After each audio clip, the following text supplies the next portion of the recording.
પ્રેમ, આજકાલનો પ્રેમ જેને થઈ જાય છે તેને દુનિયા જન્નત લાગે છે, પરંતુ જેને પ્રેમમાં દિલ તૂટે છે તેને આ દુનિયા બદથી બદતર લાગે છે. અને આજકાલનો પ્રેમ ફિલ્મી જેવો થઈ ગયો છે. એક પ્રેમીએ પ્રેમિકા ખાતર કર્યો છે ગોળીબાર. ક્યાં બની છે આ ઘટના, જોઈશું આ ક્રાઇમ રિપોર્ટમાં.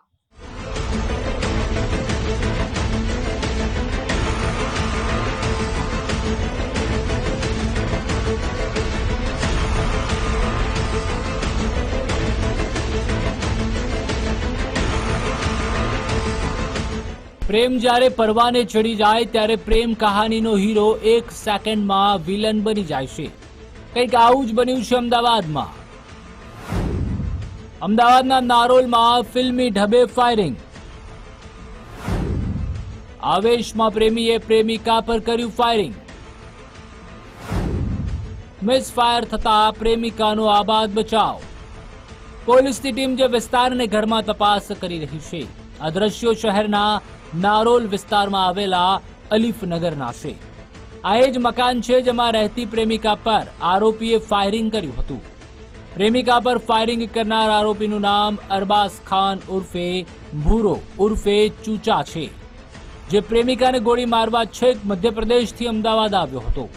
પ્રાથમિક વિગત જાણવા મળેલ કે આ કામમાં એક જે ઇન્જર્ડ છે તે બેનને ફાયરિંગ કરીને આ કામના એક અજાણ્યા વ્યક્તિ ફાયરિંગ કરીને જતા રહેલ છે. તાત્કાલિક અલગ અલગ ઝોન એલસીબી અને સ્થાનિક પોલીસ સ્ટેશન નારોલ વટવાડી સ્ટાફની ટીમ વર્કઆઉટ કરીને ગણતરીના સમયમાં જ આ કામના જે ફાયરિંગ કરનાર આરોપી છે તેનું નામ છે. પ્રેમિકા પર ફાયરિંગ પાછળનું શું છે કારણ? નારોલના આલિફનગરમાં રહેતી યુવતી પર ફાયરિંગ કરનાર અરબાઝ મધ્યપ્રદેશ ભાગવાની ફિરાકમાં હતો. તે પહેલા ટ્રાવેલ એજન્સીની ઓફિસ પરથી તેને પકડી લીધો. આરોપી વિરુદ્ધ આર્મ્સ એક્ટ હેઠળની કલમો નોંધી વધુ તપાસ હાથ ધરાઈ છે.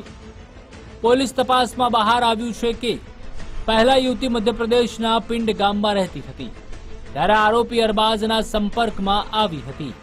છેલ્લા 5 વર્ષથી યુવતી અને અરબાઝ વચ્ચે પ્રેમ સંબંધ હતો. 5 મહિના અગાઉ યુવતી અમદાવાદના નારોલમાં રહેવા આવી હતી. 1 મહિના અગાઉ યુવતીની સગાઈ માતા પિતાએ અન્ય યુવક સાથે નક્કી કરી. એ વાત જાણી અરબાઝને ગુસ્સો આવ્યો હતો, જેથી પ્રેમિકાની હત્યા કરવા અરબાઝે મધ્યપ્રદેશના વિષ્ણુ પંડિત નામના વ્યક્તિ પાસેથી 28,000માં પિસ્તોલ ખરીદી હતી. 2 સપ્ટેમ્બરના દિવસે પિસ્તોલ લઈ અરબાઝ નારોલ આવ્યો. પ્રેમિકાના ઘરમાં જઈ સગાઈ તોડી નાખવા સમજાવી. ત્યારબાદ તેની પર 2 રાઉન્ડ ફાયરિંગ કર્યું હતું. જોકે પ્રેમિકા ખસી જતા તેને ઈજા થઈ ન હતી. આસપાસના લોકો ભેગા થઈ જતા આરોપી ભાગી ગયો હતો. આ કામના જે ઇન્જર્ડ છે તે બહેન સાથે આ કામના જે આરોપી છે તેઓને ભૂતકાળમાં પ્રેમ સંબંધ હોય અને એક તરફી પ્રેમના ભાગરૂપે આ કામના જે ઇન્જર્ડ છે તે બહેનના 1 મહિના અગાઉ સગાઈ થયેલ હતી, જે આ કામના આરોપીને નહીં ગમેલ હોય.